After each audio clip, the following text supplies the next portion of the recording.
안녕하십니까. 뉴스 플러스입니다. 헌법재판소가 윤석열 대통령 탄핵 심판에 대한 숙고를 2주 넘게 이어가고 있습니다. 사실상 판결 선고가 3월 중순을 넘기게 되면서 역대 최장 기록을 경신할 것으로 보입니다. 신지원 기자입니다.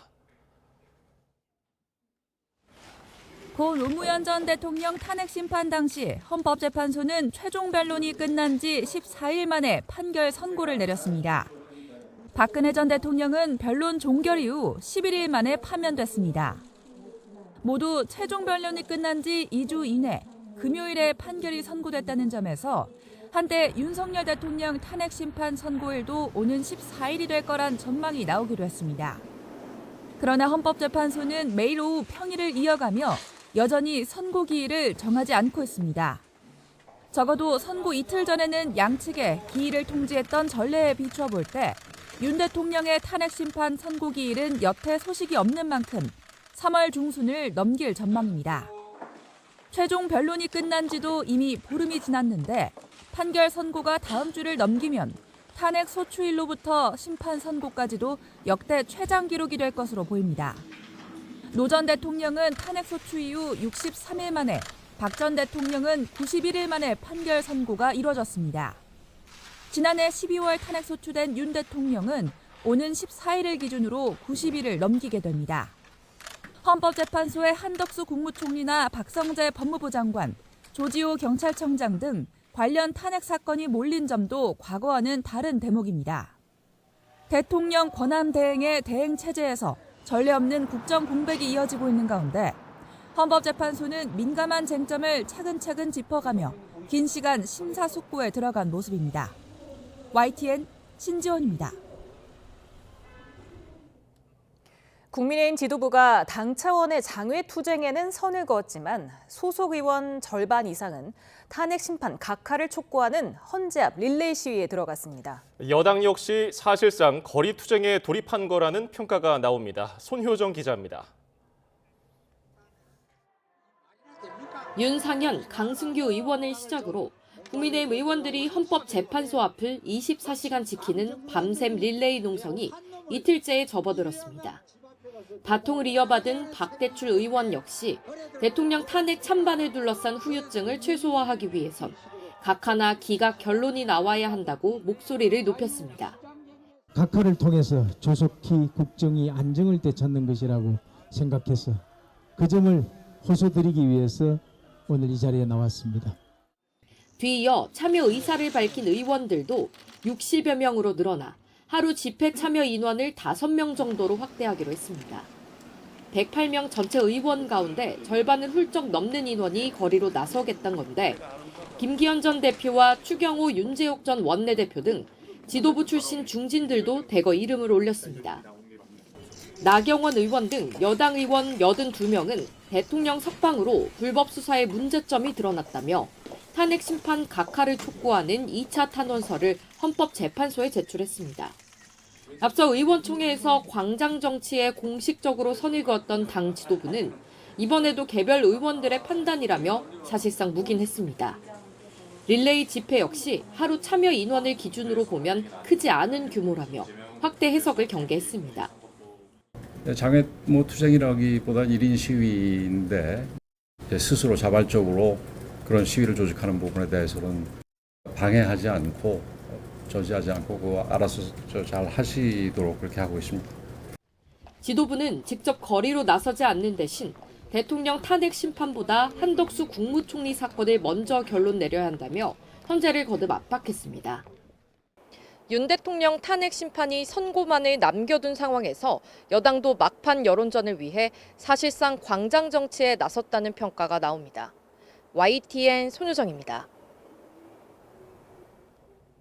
여당보다 앞서 거리의 정치에 뛰어든 민주당은 헌재의 신속한 파면 결정을 촉구하며 매일 도보 행진을 비롯한 장외투쟁을 이어가기로 했습니다. 이재명 대표는 비명계 주요 인사들과 시국 간담회도 열었습니다. 황보혜경 기자입니다. 민주당 의원과 보좌진 수백 명이 침묵 속에 행진을 시작했습니다. 윤 대통령 파면을 촉구하며 국회에서 광화문 광장까지 8km 넘게 걷는 단체 행동에 나선 겁니다. 우리의 행진은 대한민국의 민주주의를 지키기 위한 투쟁이며 헌법을 짓밟은 불의한 권력에 대한 준엄한 심판입니다. 삭발식과 단식 투쟁에 이어 헌법재판소의 신속한 탄핵 선고를 촉구하는 야당의 압박 수위가 날로 높아지고 있습니다. 민주당 재선 의원들은 헌재 앞에서 인간띠 잇기 퍼포먼스를, 삼선 의원들은 파면 이유 100가지를 담은 백서 제작을 예고했습니다. 이재명 대표는 비명계 잠룡들과 한자리에서 만나 단일 대우의 필요성을 강조했습니다. 일부 국민의힘에서 기대하는 것처럼 탄핵이 기각된다. 그래서 대통령이 다시 직무에 복귀한다. 어떤 일이 벌어지겠습니까? 이렇게 방치하면, 더 이상 자꾸 미루면 이 내전 상태가 될 것 같다는 그런 두려움 때문에 저희들은 오늘 이 자리에 모였습니다. 윤 대통령 석방으로 당내 위기감이 커지면서 앞서 이 대표의 검찰 내통 발언으로 빚어졌던 내분 양상이 당분간 수면 아래로 가라앉을 거란 전망입니다. 민주당은 탄핵 심판이 선고될 때까지 매일 광화문 도보 행진을 벌이겠다는 방침입니다. 여야 거리의 정치가 본격 세대결 양상으로 흐르고 있습니다. YTN 황보혜경입니다. 우원식 국회의장은 최상목 대통령 권한대행에게 마은혁 헌법재판관 후보자를 언제 임명할지, 그렇지 않는다면 위헌 상황을 지속시키는 이유가 뭔지 국민께 공개적으로 답변하라고 촉구했습니다. 우 의장은 기자회견을 열어 헌재 마 후보자 임명 결정 2주째인 오늘까지도 헌법상 의무가 이행되지 않고 있다며 이같이 지적했습니다. 천대엽 법원 행정처장이 윤석열 대통령 구속 취소 결정에 대해서 검찰이 즉시 항고를 제기해 상급심의 판단을 받아볼 필요가 있다고 밝혔습니다.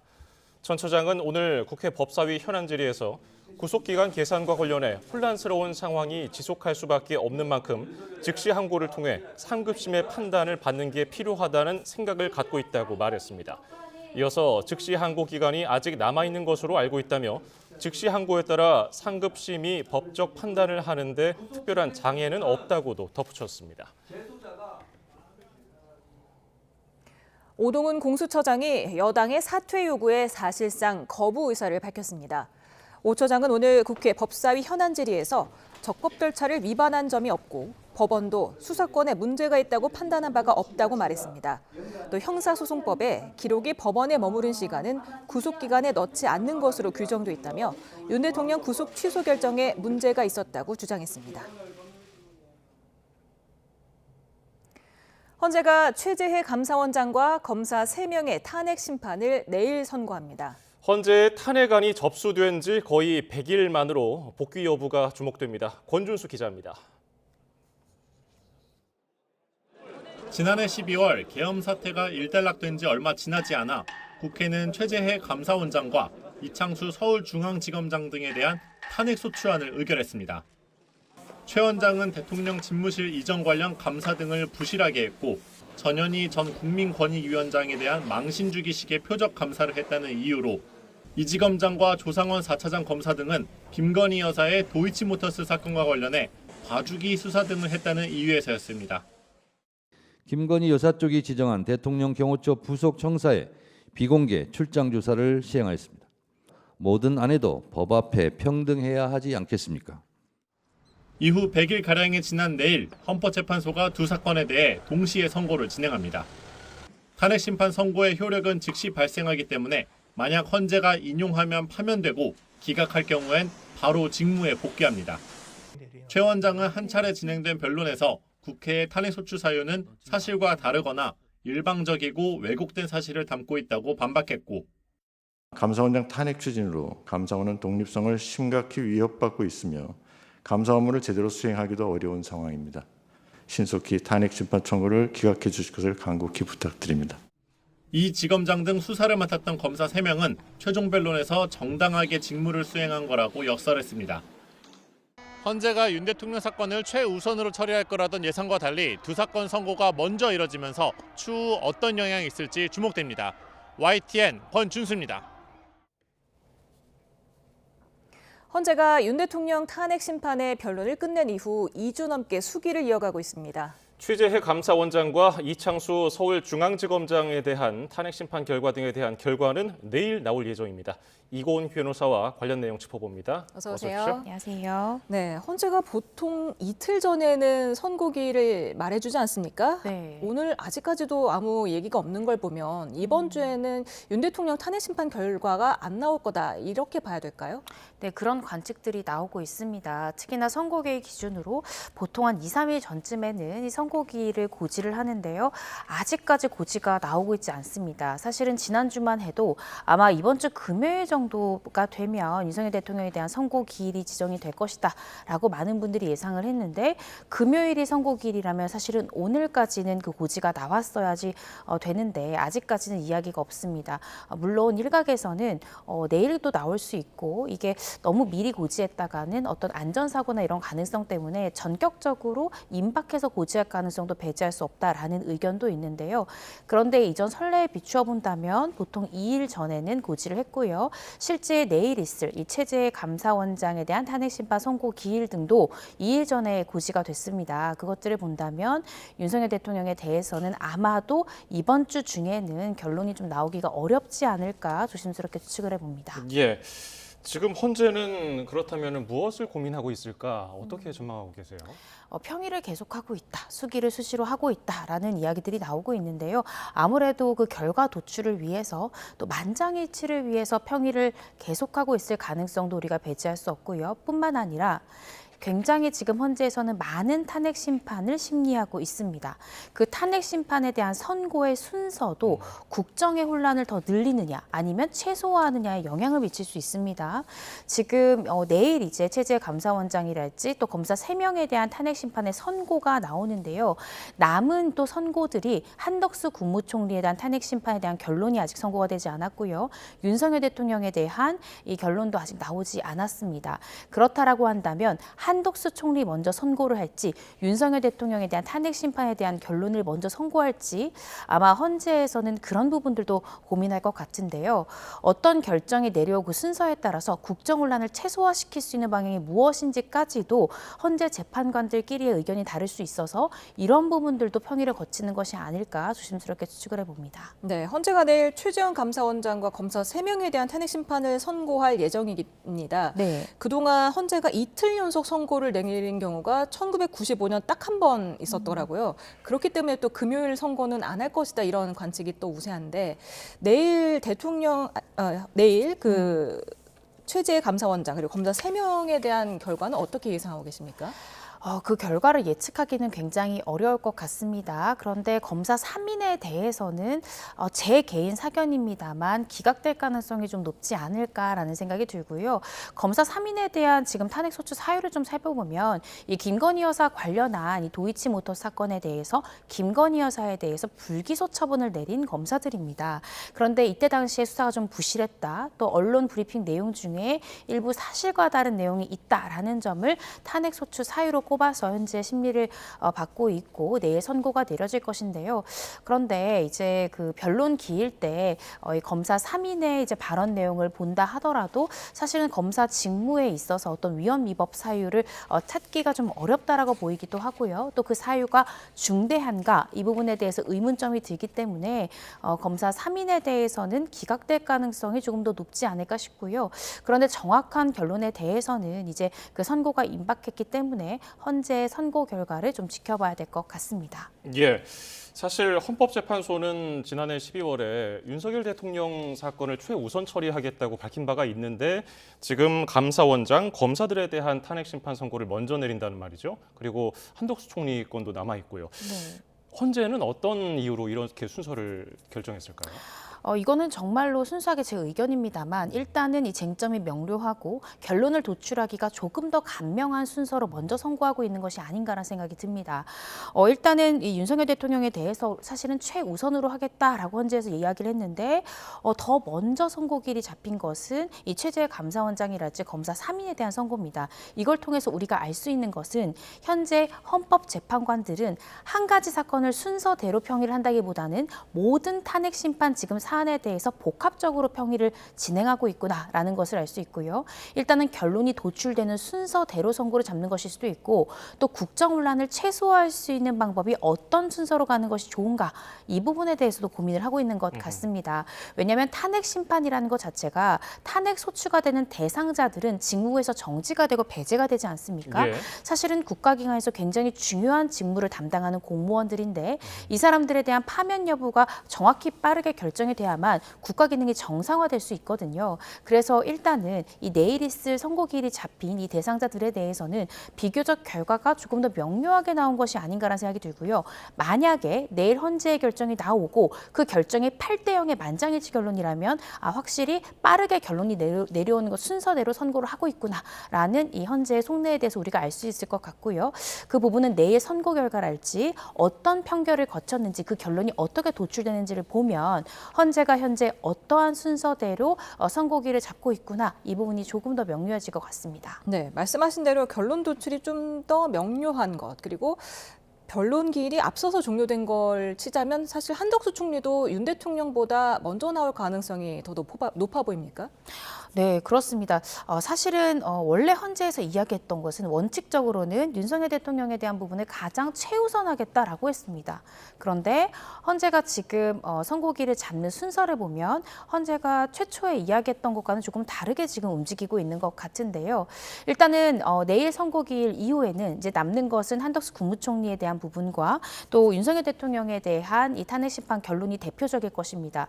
이 두 사건에 대해 순서를 어떻게 결정할지는 정말 전적으로 헌법재판관들의 선택이겠지만 그렇지만 제가 조심스럽게 생각을 해본다면 이 최근에 한덕수 국무총리가 윤석열 대통령의 이 탄핵 심판 결론보다 나를 먼저 선고해달라고 의견서를 냈습니다. 그 이유가 국정의 혼란을 최소화하기 위해서는 이 국무총리인 나에 대한 어떠한 결론이 먼저 나오고 그 다음에 이 대통령에 대한 결론이 나오는 것이 국정 정상화에 있어서 조금 더 혼란을 좀 방지할 수 있다라는 취지의 의견서 내용인데요. 저는 그 의견서 내용에 대해서 공감이 되고 동의가 되는 부분이 있습니다. 예. 그 이유는 만약에 가정입니다만 윤석열 대통령에 대해서 파면 결정이 나올 경우에 한덕수 국무총리에 대한 예를 들어 결론이 탄핵 심판이 기각이 나와서 한덕수 국무총리가 국정에 복귀한 상태에서 윤석열 대통령에 대한 파면 결정이 나왔을 경우에는 국정 2인자가 권한 대행을 하고 있는 상황에서 윤석열 대통령에 대한 파면 결정이 내려오기 때문에 국정의 혼란을 좀 막을 수 있는 최소화할 수 있는 측면이 있습니다. 그래서 지금 한덕수 총리도 이러한 상황들 여러 가지를 고려해서 일단은 이 국정의 2인자일 수 있는 국무총리에 대한 결과를 먼저 내주고 그 다음에 대통령에 대한 탄핵 심판 결론을 내주는 것이 이 국정의 기능을 조금 더 정상화시키는 데 도움이 될 수 있다는 취지여서요. 아마 헌재에서는 이 한덕수 총리의 의견서 내용도 아마 숙지를 하고 이런 부분들도 이 선고 순서에 대한 평의 과정에서 참고하지 않을까 조심스럽게 추측을 해봅니다. 예, 한덕수 총리는 윤 대통령보다 우선 심리를 요청했지만은 이게 탄핵소추 사유가 일부 겹치기 때문에 혹시 한덕수 총리와 윤석열 대통령의 결론이 동시에 나오진 않을까? 이런 전망에 대해서는 어떻게 보세요? 저는 동시에 나올 가능성은 좀 낮다라고 생각이 드는 게요. 일단은 이전 대통령들에 대한 이 탄핵 심판의 선례들을 살펴보면 보통은 선고 과정이 생중계가 되었습니다. 그래서 이번 윤석열 대통령 사건, 이 탄핵 심판에 대한 선고 과정도 이 생중계가 될 가능성 우리가 배제할 수 없는데요. 예.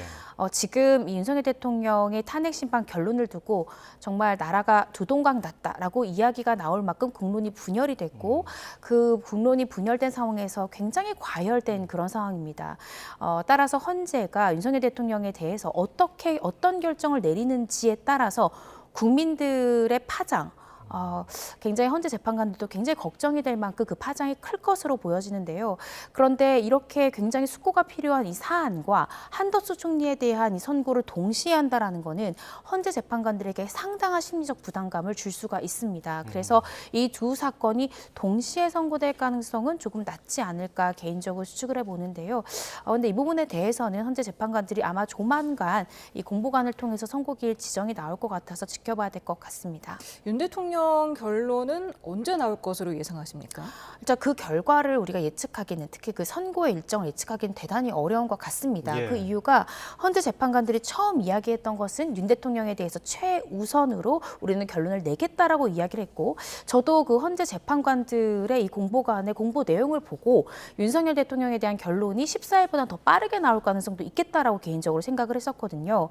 그런데 헌재에서 최초에 이야기했던 것과는 달리 지금 순서나 일정이 지금 진행되고 있기 때문에 사실은 언제 선고가 나올지 쉽게 예단하기는 어려울 것 같습니다. 다만 그 기일에 있어서는 최대한 신속하게 하는 것이 국정의 혼란을 최소화시킬 수 있는 방안이 아닌가 싶고요.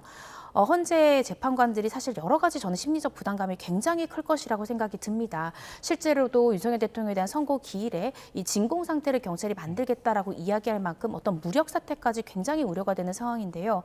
그럼에도 불구하고 헌재 재판관들이 원칙을 적용하고 흔들리지 않는 모습으로 빠른 결론을 내주는 것만이 어떻게 생각하면 국민들이 더 분열되지 않는 길이 아닌가라고 개인적으로 생각을 하고요.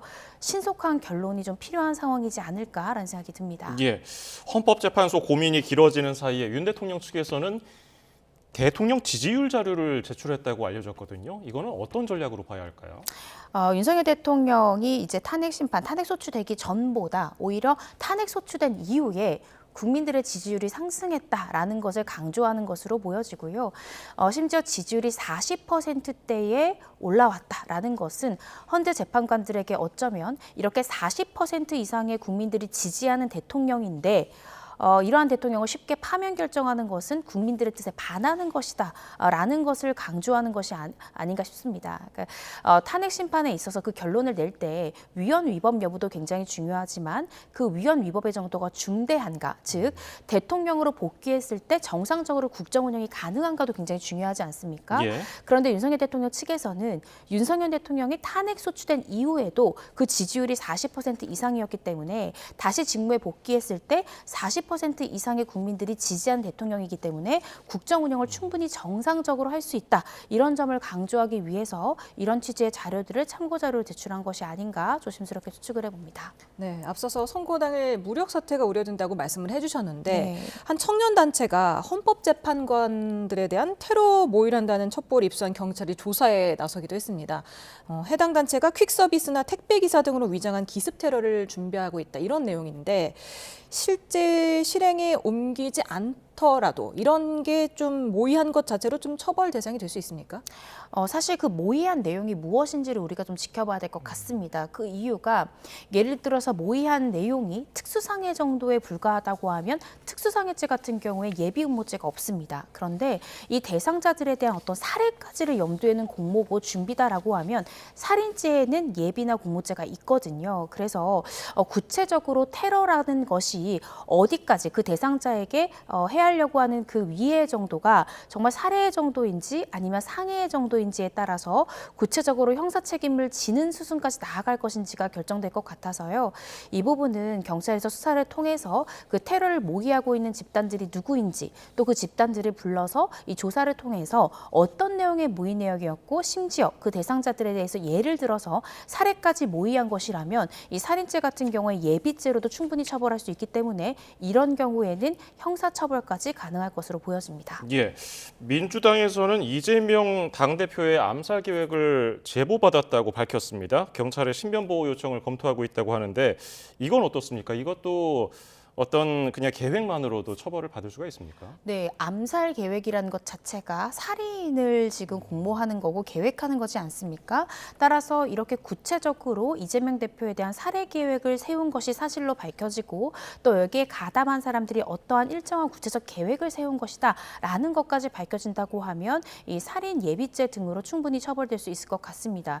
특히나 이재명 대표에 대해서는 이미 지난 피습 사건까지 있었기 때문에 충분히 신변보호의 필요성도 있는 상황이거든요. 따라서 경찰에서도 이런 부분들에 대한 첩보를 입수를 하고 아마 가담자들이나 관련자들에 대한 조사를 통해서 실제적으로 어디까지 준비를 했는지 실행행위를 위해서 어떤 범행수단까지 마련했는지 이런 것들을 좀 철저히 들여다볼 것 같습니다. 이재명 대표가 근데 지금 공직선거법 위반 사건 항소심 재판부에 추가로 위헌법률 심판 제청을 신청한 것으로 확인이 됐는데 이 내용은 좀 어떤지 설명을 해주시죠. 네, 지금 위헌법률 심판 제청 신청을 했다라는 것입니다. 그 이유는 이제 내가 받고 있는 해당 죄명이 헌법에 위배되는 것 같다, 위헌적인 요소가 있기 때문에 법원에서 이것이 혹시 위헌 여부가 있는지 여부를 헌법재판소에 위헌법률 심판을 제청해달라라는 취지의 신청서를 제출한 것입니다. 그래서 이 부분에 대해서는 아마 재판부에서 과연 이 법률에 대해서 위헌 여부를 이 헌재 판단까지 받아봐야 되는 상황인지 이런 것들을 면밀히 볼 것이고요. 그리고 그 필요성이 인정될 때는 헌법재판소에 이 해당 재판부가 위헌법률 심판 제청을 통해서 판단받을 가능성은 있는데요. 그런데 실제로 제청을 할지 여부는 좀 지켜봐야 될 것 같습니다. 예. 일각에서는 선고를 지연시키려는 거 아니냐 이런 비판이 여당에서 나오고 있는데 실제로 이 재판이 멈추게 될 수 있는 요건은 어떻게 됩니까? 실제로 위헌법률 심판 제청이 돼야겠죠. 그러니까 지금 이재명 대표 같은 경우에는 그 제청을 신청한 것이고 정말로 그 재판부에서 그 법률에 대해서 위헌 여부에 대한 이 헌법재판소의 판단을 받아봐야 되겠다라고 생각해서 제청을 할 경우에는 지금 이재명 대표에 대한 사건이 중단될 수 있습니다. 잠시 멈출 수 있습니다. 그런데 고의로 지연하기 위해서 이런 전략을 쓴 것이 아니냐라는 일각의 비판점들이 나오고 있는데요. 아마 그 부분은 1심도 아니고 2심에서 위헌법률 재판 제청 신청까지 한다라는 것은 조금 이례적이긴 하거든요. 그래서 2심에서 이러한 이 제청 신청을 했다라는 것에서 어떻게 생각하면 이 소송 절차 자체를 좀 지연시키기 위한 전략으로 선택한 것이 아니라는 비판이 나오고 있는데요. 그런데 또 이재명 대표 측에서는 이 또한 피고인으로서 할 수 있는 방어권 행사 중에 하나지 않느냐라는 것이니까요.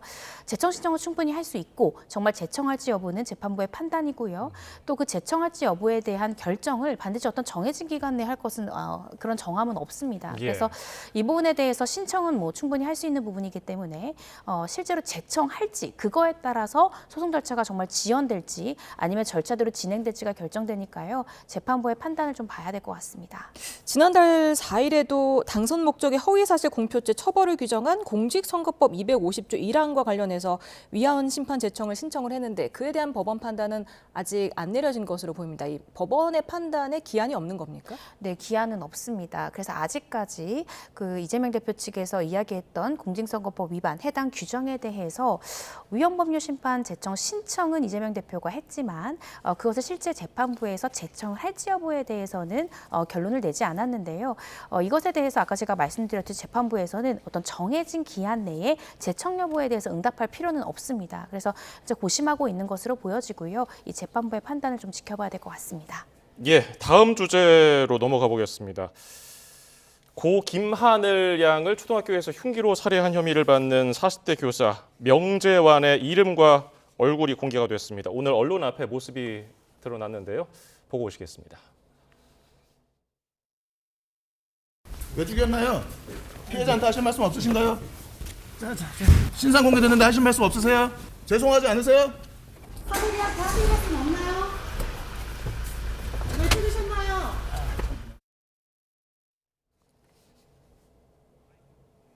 네, 김하늘 양 살해 교사 48세 명재환이었습니다. 범행 자체는 인정을 했지만 계획 범죄는 아니다 이렇게 부인한 것으로 전해집니다. 흉기를 미리 준비한 건데 이게 계획 범죄가 아닐 수가 있습니까? 물론 피해자 입장에서는 계획 범죄를 인정하면 형량 자체가 굉장히 올라가기 때문에 계획 범죄가 아니다라고 주장할 수는 있습니다. 그렇지만 오늘 경찰이 낸 이 브리핑 자료를 보면 아무래도 저는 재판부에서 계획 범죄로 인정할 가능성이 대단히 높다라고 개인적으로 생각을 하는데요. 지금 이 피의자 명재환의 주장은 이렇습니다. 내가 흉기를 준비한 것은 맞지만 이것은 이 피해자를 해칠 목적으로 이 범행 수단이 흉기를 준비한 것이 아니라 내가 나를 해칠 목적으로 준비한 흉기다. 그래서 실제로 범행 현장에서도 내가 내 스스로 해쳤기 때문에 25일 동안 병원 수술과 진료를 받았던 것이다 라면서 그 범행 수단을 미리 준비한 것이 타인을 해야 할 의사가 아니라 나를 스스로 해야 할 의사다라는 취지로 계획범죄를 부인하고 있고 범행 수단을 미리 누군가를 살해할 목적으로 준비한 것이다라는 부분도 현재는 부인하고 있는 것으로 보여집니다.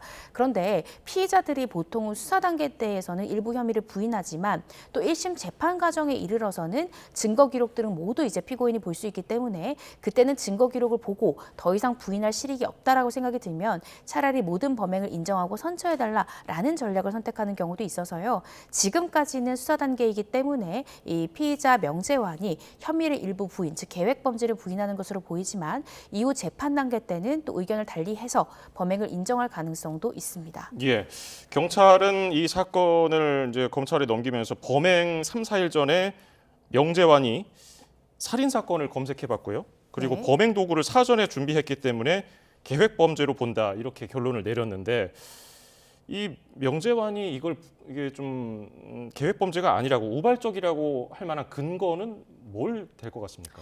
아까 제가 말씀드렸듯이 흉기를 미리 준비한 것도 누군가를 살해할 의도가 아니라 내가 내 목숨을 해칠 의사로 준비했다라고 주장을 하면서 실제로 내가 범행 현장에서 의식을 잃은 채로 내가 나를 해치는 상태로 발견되지 않았냐.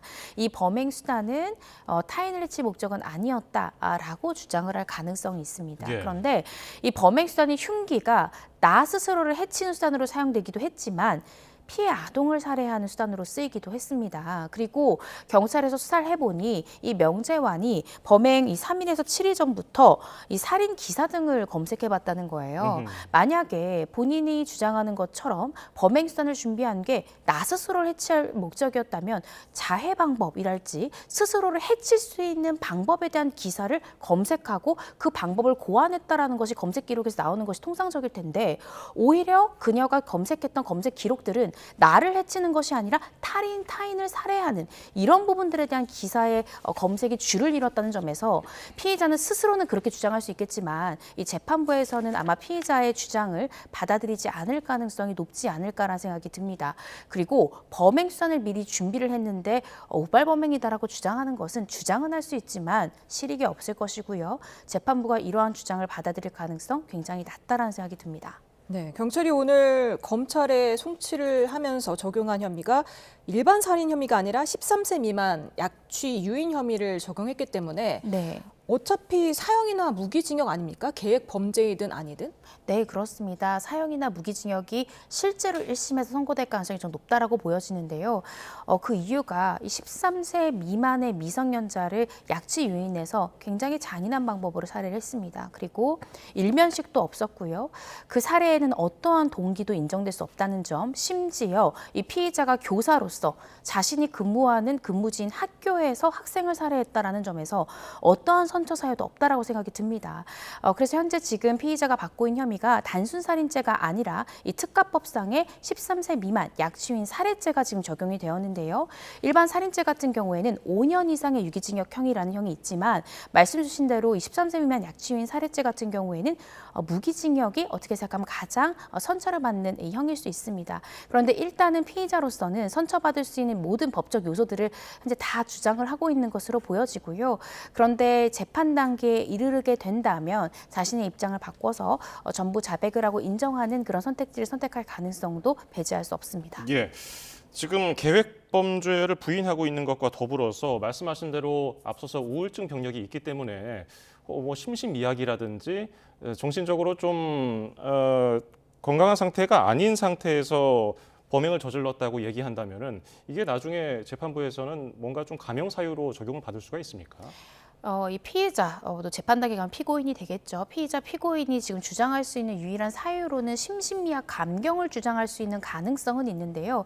심신미약이 인정되려면 단순히 우울증으로 내가 치료받고 약물을 복용한 사실이 있다. 이 정도로는 부족하고 실제로 심신미약 여부를 결정하기 위해서 법원은 감정 절차를 거칩니다. 그래서 이 정신의학과 전문의의 감정을 통해서 정말 범행 당시에 심신미약을 인정할 만큼의 의사결정 능력, 또 사물 분별 능력 이런 것들이 현격히 결여된 상황이었는지에 대한 전문의의 소견이 필요하고요. 예. 만약에 감정 결과에서 심신미약이 의심된다라는 감정 결과가 나온다 하더라도 법관이 반드시 감정 결과에 기속될 필요는 없습니다. 그러니까 전문의가 그렇게 판단했다 하더라도 법관은 피고인 신문 등을 통해서 범행 당시의 상황이나 법관이 봤을 때 납득되지 않는 부분에 대한 이 피고인의 신문을 직권으로 할 수도 있고요. 그 질의응답 과정에서 심신미약을 인정될 정도가 아니라고 판단한다면 감정 결과와는 다르게 심신미약 감경을 적용을 하지 않을 가능성도 있습니다. 그래서 단순히 우울증을 앓고 있다는 사정만으로 심신미약 감경이 인정될 가능성은 좀 비교적 낮다고 생각이 들고 그것이 일단은 인정이 되려면 감정을 거쳐야 된다는 점, 또 감정 결과에 대해서는 의료진의 의견일 뿐 이것이 또 법관의 어떤 결정에 기속이 되진 않는다라는 점 여러 가지를 좀 지켜봐야 될 것 같습니다. 네, 전담 수사팀 관계자도 피의자가 7년간 알아왔던 우울증과 범행은 직접적인 관련이 없다. 전문의 말에 의하면 우울증은 이런 식의 살인 형태로 나타나지 않는다면서 이렇게 선을 긋는 모습을 보이기도 했는데요. 근데 일반인으로서 도저히 이해할 수 없는 행동을 너무 많이 하지 않았습니까, 이 네. 교사가? 근데 사이코패스 진단검사에서는 사이코패스가 아니라는 1차 소견을 또 받은 것으로 확인이 됐네요. 네, 그렇습니다. 사이코패스 검사, PCLR 검사라고 하는데요. 이렇게 묻지마식 살해를 벌인 경우에 피의자에 대해서 수사기관은 이 PCLR, 사이코패스 검사를 통상적으로 하게 됩니다. 40점 만점 중에 25점이 나와야 사이코패스다라고 인정이 되는데요. 지금 이 피의자 명재환 같은 경우에는 PCLR 검사는 했지만 25점 이상 나오지 않은 것으로 보여집니다. 그렇다라고 한다면 본인이 정신질환을 주장한다 하더라도 재판부에서 받아들일 가능성 조금 더 낮아졌다는 생각이 들고요. 우울증세가 있었겠지만 아까 전문의의 소견처럼 우울증 같은 경우에 이것이 타인을 위해할 의사를 정당화할 사유는 될 수 없거든요. 그래서 오히려 심신미약 주장을 하는 것이 범행을 일부 부인하는 것처럼 비춰져서 본인의 재판에는 오히려 더 불리하게 작용될 가능성도 있습니다. 그래서 1심 재판으로 아마 가게 된다라고 하면 변호인과의 상의 끝에 자백할 가능성, 혐의를 전부 인정할 가능성도 저는 상당 부분 있지 않을까 개인적으로 생각하고 있습니다. 예, 명재환 조사에 범죄 심리 분석사가 투입됐다는 점도 알려졌거든요. 범죄 심리 분석사는 어떤 점을 조사하려고 투입됐을까요?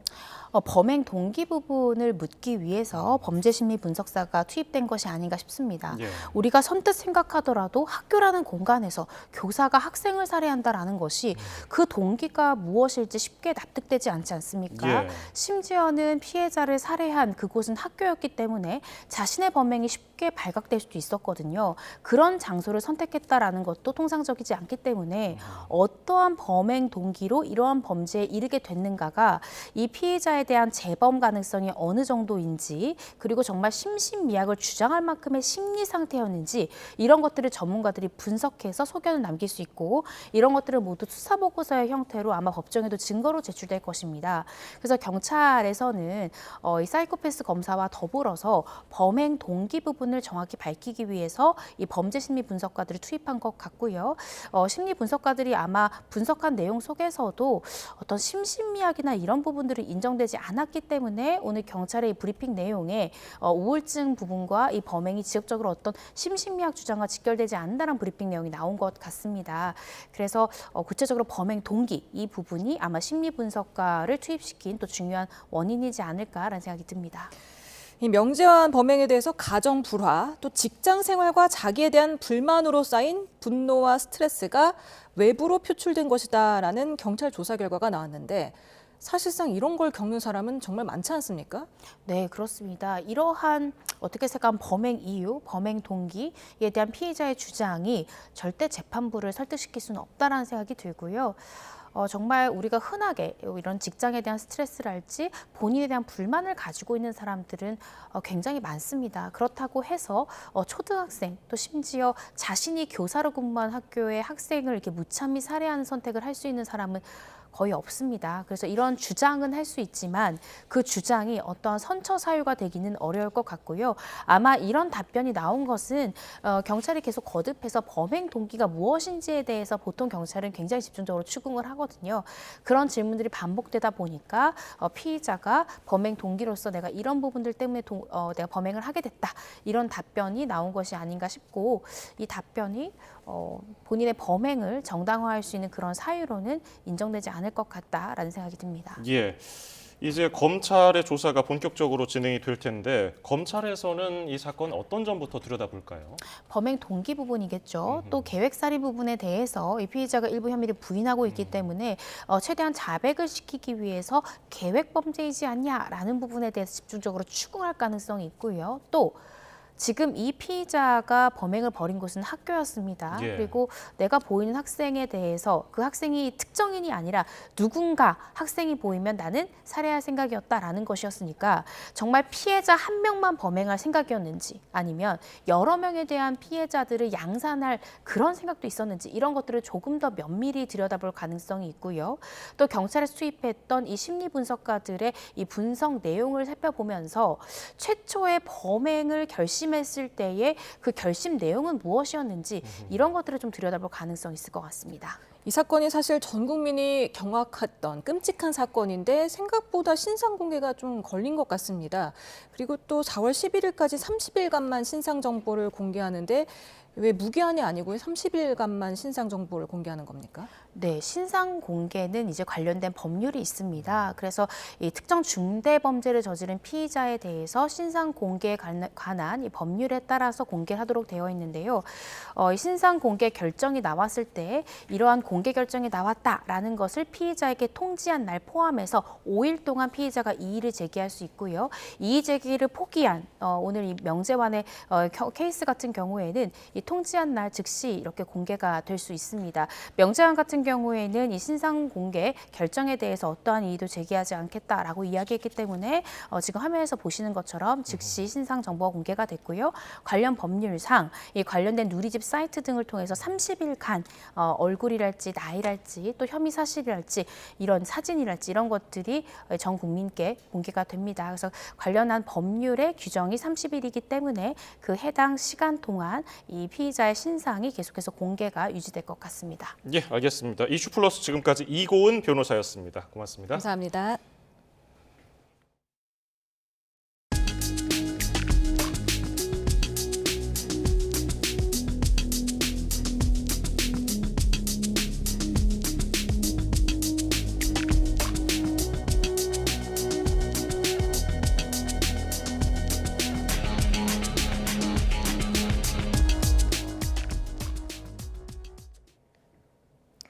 이번에 한반도를 덮친 황사는 중국 북서부 사막과 고원지대에서 일어났습니다. 모래 폭풍이 덮친 현지는 5m 앞도 보이지 않아 교통이 통제될 정도였습니다. 베이징 강정규 특파원입니다. 하늘을 뒤덮은 모래구름이 서서히 광야를 집어삼킵니다. 가시거리는 불과 5m, 바로 앞 차량 후미등만 겨우 보일 정도입니다. 天呐天呐，全是沙子，这根本就没法走。感觉有沙子在前面。 중국 내몽고와 신장 사막에서 황사가 발원했습니다. 초속 30m 넘는 강풍을 타고 일어난 모래먼지가 수도 베이징까지 덮쳤습니다. 중국의 연례 정치 행사, 양회 폐막식이 열린 인민대회당 주변도 온통 잿빛이 돼버렸습니다. 인공 강우를 시도한 흔적도 엿보였지만 이른바 양회 블루, 파란 하늘은 만들지 못했습니다. 올해 첫 황사 경보가 내려지면서 각급 학교의 야외 활동과 체육 수업도 중단됐습니다. 未来气旋会向东移动，并且带来大风、沙尘，还有降雪等多样化的天气。 이틀 남짓 스모그가 잔뜩 끼었던 베이징 하늘은 밤사이 북서풍이 불면서 맑게 개었습니다. 모래바람은 바다 건너 한반도로 날아갔습니다. 올봄 황사는 이제부터 시작이라 몇 번 더 시달려야 할 것으로 보입니다. 베이징에서 YTN 강정규입니다.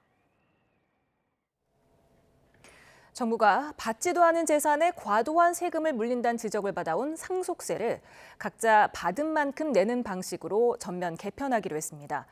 현재 20억 원을 배우자와 자녀 2명이 상속하면 1억 3천만 원의 상속세를 내야 하는데 유산 취득세로 바뀌면 한 푼도 내지 않게 됩니다. 보도에 오인석 기자입니다. 정부는 지난 75년간 사망자의 전체 유산을 기준으로 과세하는 현행 유산세 방식이 물가와 아파트 가격 상승 등 경제 현실을 반영하지 못하고 중산층에도 큰 부담이 되고 있다며 낡은 상속세 체계를 전면 개편하기로 했습니다. 납세자가 승계한 자산에 대해서만 세금을 부담하는 유산취득세로의 개편 방안을 3월 중 발표하고 법 개정을 위한 공론화 절차를 진행하겠습니다. 유산취득세는 상속인들이 취득한 각각의 상속 재산별로 세금을 부과해 세 부담의 형평성이 개선된다고 정부는 설명했습니다. 상속재산 15억 원을 자녀 3명에게 물려줄 경우 현행 유산세는 상속세 기준이 15억 원으로 자녀 1명당 8천만 원의 세금이 부과되는 반면 유산취득세는 5억 원이 상속세 기준이 돼 세금을 한 푼도 내지 않게 됩니다. 유산취득세는 기존의 기초공제와 일괄공제를 인적공제로 흡수해 자녀 1인당 기본공제 5억 원이 적용됩니다. 상속재산 20억 원을 배우자와 자녀 2명에게 상속하면 현행 유산세는 상속세가 1억 3천만 원이지만 유산취득세는 자녀공제가 각 5억 원이 적용돼 세금이 한 푼도 부과되지 않습니다. 인적 공제는 자녀 공제에 대해서는 5억 원을 기본적으로 이제 공제를 해드리려고 그러고요. 이렇게 바꿈으로써 이제 다자녀 가구에 좀 더 많은 혜택이 돌아가고 그리고 또 각종 추가 공제가 제대로 작동이 되는 그런 효과가 있을 거라고 생각합니다. 5억 원이 적용되는 배우자 공제는 법정 상속분을 초과해도 10억 원까지 공제를 받도록 바뀝니다. 재작년 8조 5천억 원이 거쳤던 상속세를 유산취득세로 바꾸면 2조 원의 감세 효과가 있을 것으로 정부는 전망했습니다. OECD 국가 중 유산세를 시행하고 있는 국가는 우리나라를 포함해 미국과 영국, 덴마크 등 4개국에 불과합니다. 정부는 5월 중 유산취득세 법률안을 국회에 제출하고 2028년부터 시행할 예정이라고 밝혔습니다. 유산취득세 전환 시 발생할 수 있는 조세 회피를 방지하기 위해 위장 분할과 우회 상속 등에 대한 대응 방안도 마련하기로 했습니다. YTN 오인성입니다. 미국발 관세 전쟁 여파가 현실로 닥쳤습니다. 오늘부터 미국으로 수출되는 한국산 철강과 알루미늄에 25%의 관세가 매겨지면서 직접 타격을 받게 됐는데요. 대기업보다 대응 역량이 부족한 중소기업이 걱정입니다. 최아영 기자입니다. 에어컨과 냉장고 등에 들어가는 알루미늄을 생산해 수출하는 중소기업입니다. 지난해 미국 시장을 개척해 $500만 달러 수출을 앞두고 있었는데 25% 관세 부과에 모든 계약이 중단됐습니다. 미국에 수출을 하기 위해서 당진에도 제2공장 부지를 설립을 해서 지금 계속적으로 투자를 지금 하고 있는 상황에서 이런 문제가 발생이 돼가지고 대략 난감한 그런 상황입니다. 미국의 철강 관세 대상에는 중소기업이 주로 생산하는 볼트와 너트, 스프링 등 파생 상품 166개가 포함됐습니다. 애초 유예가 예정됐던 자동차 부품과 가전 부품 등 87개 파생 상품도 부과 대상입니다. 이번 조치로 대기업보다 대응 역량이 떨어지는 중소기업들 걱정이 클 수밖에 없습니다. 미국이 보편 관세 1%를 올리면 대기업 수출은 0.36% 떨어지지만 중소기업 수출은 0.5%나 감소할 것이란 분석도 있습니다. 미국 관세 영향권에 있는 국내 중소기업은 1,800여 곳으로 추산됩니다. 우리의 고객들이 생각이 바뀔까 봐 전전긍긍하고 있는 것이 현실입니다. 정부는 긴급 대응반을 가동해 피해 기업에 대한 지원 체계를 마련하고 긴급 경영안정 자금도 지원할 방침입니다. 미국과의 협상도 계속 이어갑니다. 이번엔 정인교 통상교섭 본부장이 미국으로 가 미 행정부 주요 인사들과 만날 예정입니다. 우리 기업의 이익을 최대한 보호하는 한편 조선, 에너지협력 등 양국 관계를 격상시킬 수 있도록 미국 측과 긴밀히 논의해 나가겠습니다. 가뜩이나 중국발 공급 과잉으로 힘든데 미국 관세 폭탄까지 떨어지면서 국내 철강업계는 그야말로 비상입니다. 다만 그동안 미국 수출에 적용됐던 물량 제한이 풀린 만큼 기업들은 이번 난관을 전화위복 삼으려 안간힘을 쓰고 있습니다. YTN 최아영입니다. 정부가 반도체 연구직에 주 52시간을 넘어 추가 근무가 가능하도록 한 특별 연장근로제도의 기간을 확대하는 방안을 발표했습니다. 국회에서 주 52시간 예외 조항을 담은 반도체 특별법 논의가 지지부진하자 특례를 신설해 노동시간 확대를 추진하기로 한 겁니다. 백종규 기자입니다. 주 52시간 제도의 예외 조항을 담은 반도체 특별법의 국회 논의가 난항을 겪자 정부가 특별 연장 근로 인가 특례 제도를 발표하고 이르면 다음 주부터 시행할 것으로 보입니다. 법정 한도인 주 52시간을 초과해 연장 근로를 허용하도록 한 제도인데 반도체 연구 개발직에 주당 최대 64시간까지 근무가 가능한 특별 연장 근로 인가 기간을 1회당 기존 3개월에서 6개월로 확대하겠다는 겁니다. 6개월 인가를 받게 되면 근로자들은 첫 3개월은 한 주에 최대 64시간, 나머지 3개월은 60시간 일하게 됩니다. 정부는 격화하는 반도체 업계의 기술 경쟁 속에 핵심 인력이 집중적으로 연구 개발에 나서야 하지만 노동시간 규제 탓에 한계에 부딪혔다는 이유를 들었습니다. 특히 반도체 산업의 치열한 기술 경쟁에서 앞서 나가기 위해서는 핵심 인력들이 자유롭게 연구할 수 있는 여건이 절실합니다. 노동자 건강을 해칠 수 있다는 우려에 대해서는 건강검진을 의무화하겠다고 밝혔습니다. 근로자의 건강은 확실하게 보호하겠습니다. 특례 활용 시 근로자에게 건강검진을 의무화하겠습니다. 이 같은 정부 발표에 노동계는 강하게 반발했습니다. 연구개발 노동자 말살 정책이라며 휴식권과 노동 조건을 보장하라고 촉구했습니다. 신산업 육성을 위한 혁신이라는 정부 주장과 어렵게 자리 잡은 주 52시간제 존립 위협이라는 노동계의 입장이 첨예하게 맞붙고 있습니다. YTN 백종규입니다. 갑작스럽게 세상을 떠난 가수 휘성의 사망 원인을 알 수 없다는 국가수 1차 소견이 나왔습니다. 휘성 씨의 유가족 측은 고심 끝에 모레 빈소를 마련하기로 했습니다. 김승환 기자입니다. 국과수는 지난 10일 숨진 채 발견된 가수 휘성의 부검을 진행했습니다. 1차 구두 소견으로 사인 미상, 사망 원인을 정확히 알 수 없다는 내용을 경찰에 전달했습니다. 경찰은 국과수가 유관으로 보고 판단한 내용이라며 정밀 검사 결과가 나올 때까지 2주 이상 걸릴 것으로 보인다고 말했습니다. 부검이 끝난 만큼 장례 절차도 이뤄집니다. 애초 가족과 친지, 지인만 참석하려고 했지만 장례식장을 공개하기로 결정했습니다. 소속사는 휘성 어머니의 건강이 염려돼 조용히 치르려고 했지만 유가족이 고심 끝에 휘성을 기억하고 사랑해준 많은 분들과 함께 추모의 시간을 마련하고자 한다고 공지했습니다. 휘성의 동생은 형에게 누구도 위로해주지 못하는 깊은 외로움이 항상 있었고 음악과 노래를 통해 그 감정을 달래고 승화시키며 치열하게 살아왔다고 전했습니다. 이어 형의 노래와 음악으로 행복했던 기억이 있는 분들은 편하게 빈소에 방문해달라고 소속사를 통해 입장을 전달했습니다. 휘성의 빈소는 14일 삼성 서울병원 장례식장에 마련되고 발인은 16일, 장지는 광릉 추모공원입니다. YTN 김승환입니다. 가수 휘성의 사망 원인을 알 수 없다는 국과수의 1차 소견이 나온 가운데 그제 가수 휘성이 심정지 상태로 발견된 서울 광진구에 있는 자택에서는 시신 주변에 주사기가 놓여 있었던 것으로 전해졌습니다.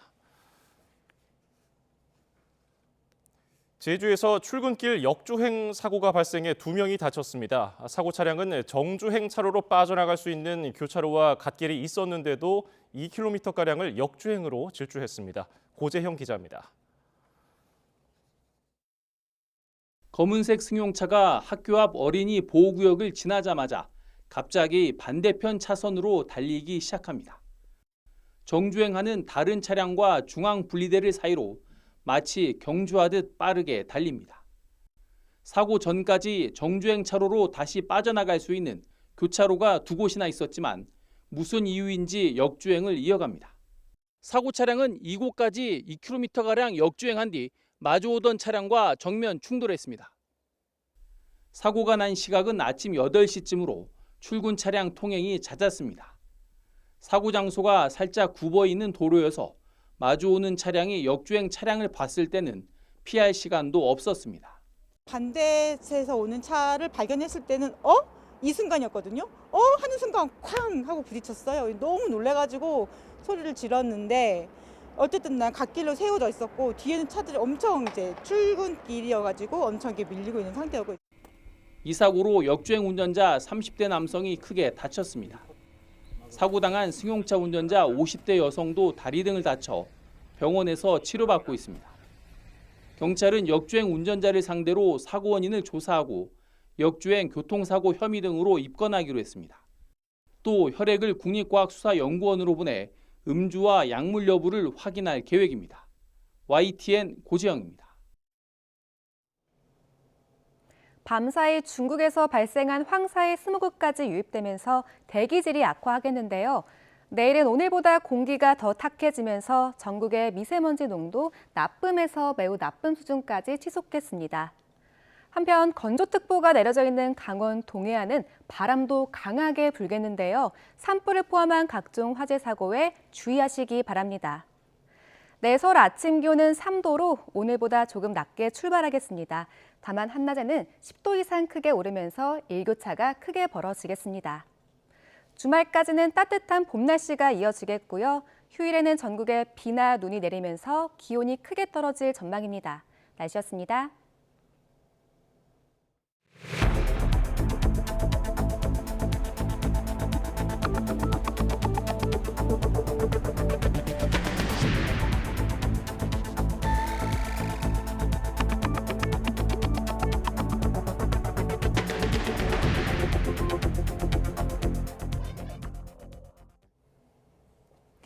윤석열 대통령 탄핵 심판 선고가 예상보다 늦어지고 있습니다. 각 쟁점에 대한 재판관들의 판단이 충돌하고 있는 것 아니냐는 관측도 나옵니다. 차정윤 기자입니다. 윤석열 대통령 탄핵 심판 사건이 역대 최장 심리 기간을 기록한 건 그만큼 헌재가 숙고하고 있다는 뜻으로도 해석됩니다. 쟁점 자체가 복잡하진 않지만 변론기일마다 윤 대통령이 직접 출석해 탄핵 사유를 반박하며 절차적 정당성을 따진 데다 비상계엄이라는 사안의 성격과 쟁점이 기존 사건과는 크게 달라 형기가 길어질 수 있다는 겁니다. 재판관들이 만장일치를 시도하며 고심을 거듭하고 있기 때문이라는 분석도 나옵니다. 국가적 혼란을 최소화하기 위해 만장일치 의견을 모아가는 과정에서 진통을 겪고 있을 가능성이 있다는 겁니다. 뭘 채택하고 뭐가 근거가 될 것인지 이거 정리가 돼야 하는데 그거에서도 또 이견이 있을 수 있다는 거예요. 그래서 그걸 조율하는데 이제 시간이 많이 걸릴 수밖에 없다. 현재 윤 대통령 탄핵 심판의 찬반 의견을 담은 탄원서 등이 266만 건 넘게 접수되는 등 점점 격화하고 있는 갈라선 여론도 재판관들의 심리적 부담을 키우고 있는 것으로 보입니다. 아울러 선고를 앞둔 최재해 감사원장과 이창수 서울중앙지검장 등 검사 3명에 대한 탄핵 사건 이외에 한덕수 국무총리와 박성재 법무부 장관 등 여타 탄핵 사건이 윤 대통령 탄핵을 전후해 줄줄이 접수된 것도 심판을 지연시키는 요소로 꼽힙니다. YTN 차정은입니다. 여야가 사실상 거리의 정치로 탄핵 대결을 벌이고 있다는 지적 속에 내로남불식, 내탓 공방에도 열을 몰리는 모습입니다. 헌법재판소를 향해서 각하하라, 파면하라, 여론전을 펼치는 건 매한가지인데 서로를 향해서 헌재를 압박하지 말라고 외치고 있습니다. 강민경 기자입니다. 민주당은 장외 천막투쟁을 시작한 이유를 여당에서 찾았습니다. 헌법 파괴, 중범죄자인 윤석열 대통령을 옹호하는 걸 넘어 탄핵 각하를 촉구하는 릴레이 시위로 헌법재판소까지 겁박한다고 날을 세운 겁니다. 헌법재판소를 비난하며 위협하려는 그 어떤 행위도 정당화될 수 없습니다. 이 또한 헌법기관에 대한 침탈이고 내란 행위입니다. 반면 국민의힘은 릴레이 시위는 개별 의원들의 행동일 뿐이라고 선을 그으며 비판의 화살을 야당에 돌렸습니다. 민주당이야말로 장외투쟁과 단식으로 헌재를 압박하고 있다며 민생을 외면하고 거리로 뛰쳐나간 건 원내 일당 민주당이란 논리를 펼쳤습니다. 그거는 국민에 대한 전 배신이다 이렇게 생각을 하고 있습니다. 국민들께서도 민주당에 대해서 야당에 대해서 매서운 비판과 회초리를 들어야 한다 생각합니다. 상대당을 향한 비판의 수위도 날로 높아지고 있습니다. 서로를 내란 세력으로 규정하며 대화 상대가 아닌 처단 대상으로 규정하는 듯한 발언들도 이어가고 있습니다.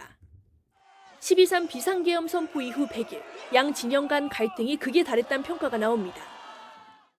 사회 갈등을 조정해야 하는 정치권이 오히려 시민 갈등을 부추기고 있다는 비판도 나옵니다. 조기 대선 가능성을 염두에 둔 지지층 결집용이라는 분석이 지배적이지만 이제는 탄핵 심판 선고 이후를 생각해야 한다는 관측도 적지 않습니다. YTN 강민경입니다. 우원식 국회의장이 긴급 기자회견을 열어 최상목 대통령 권한대행이 헌법재판관 후보자를 임명하라는 헌재 결정을 무시하고 있다며 강하게 비판했습니다. 여당은 우 의장이 정치적 중립을 잃고 직권을 남용하고 있다고 반발했습니다. 홍민기 기자입니다. 예정에 없던 기자회견을 자처한 우원식 국회의장은 최상목 권한대행이 마은혁 헌법재판관 후보자 임명을 거부하며 헌법 질서를 부정하고 있다고 직격했습니다. 헌재 결정을 따르지 않아도 된다는 나쁜 선례를 만드는 건 위험천만한 일이라는 겁니다. 헌재의 결정을 이행하지 않는 것은 공직자로서 선서한 헌법 수호의 의무를 배반하고 헌법에 대항하는 행위입니다. 우 의장 측은 최 대행이 마 후보자를 임명하지 않을 경우 대응 방안을 고민하겠다고 설명했는데 다만 탄핵을 검토한 건 아니라고 선을 그었습니다. 민주당 역시 최 권한대행을 겨냥해 어설픈 정치 대신 헌법부터 지키라고 날을 세웠습니다. 여기에 윤 대통령의 구속 취소 결정에 즉시 항고하지 않은 심우정 검찰총장까지 두 사람의 탄핵 카드도 동시에 고심하고 있습니다. 법원 판결을 존중한다면서도 구속기간 산정은 기존대로 하라니 이게 도대체 무슨 말입니까? 검찰이 국민을 원숭이 취급하는 것 아닙니까? 반면 마은혁 헌법재판관 후보자 임명을 반대해온 국민의힘은 우 의장이 오히려 직권을 남용하고 있다며 맞받았습니다. 헌재가 마 후보자의 임명을 강제한 건 아닌 만큼 최 대행도 헌법을 위반한 게 아니라는 논리입니다. 최상목 대행에게만 그러한 의무가 있다고 주장하면서 마은혁을 임명하라고 주장하는 것은 일종의 강요다. 또 우 의장이 민주당의 연이은 탄핵에 사실상 협력하는 등 정치적 중립을 벗어났다고 맹비난했습니다. 민주당을 향해서도 줄탄핵 예고로도 모자라 내전으로 나라를 파탄에 빠뜨리고 있다고 싸잡아 비판했습니다. 국민의힘은 또 최 대행이 우 의장의 요구에 절대 응해서는 안 된다며 마 후보자를 임명하지 말 것을 거듭 주문했습니다. YTN 홍민기입니다. 지난해 12월 3일 윤석열 대통령이 비상계엄을 선포하고 100일이 지나는 동안 탄핵 찬반 양측의 대립이 계속되고 있습니다. 탄핵 심판 선고가 다가올수록 양측은 더 첨예하게 대치하는 모습입니다. 그 현장을 김희영 기자가 다녀왔습니다. 비상계엄을 선포합니다. 지난해 12월 3일 윤석열 대통령이 비상계엄을 선포한 뒤 여의도 국회 앞과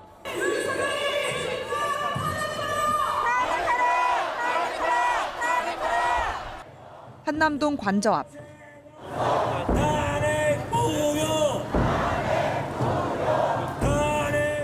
서울구치소와 헌재 앞에서는 탄핵 찬반 목소리가 엇갈렸습니다. 이제 탄핵 심판 선고가 임박한 가운데 윤 대통령 지지자들은 헌재 앞에서 철야 농성을 시작했습니다. 또 헌재를 향해 탄핵을 각하하라며 목소리를 높였습니다.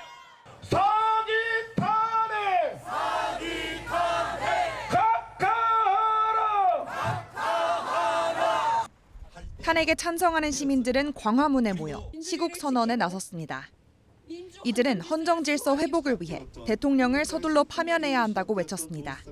내란 수계를 규탄한다! 규탄한다! 규탄한다! 규탄한다! 최근 들어 대학가 곳곳에서도 탄핵 찬반 집회가 잇따른 가운데 이번에는 국민대에서 양측 학생들이 도로 하나를 사이에 두고 대립했습니다.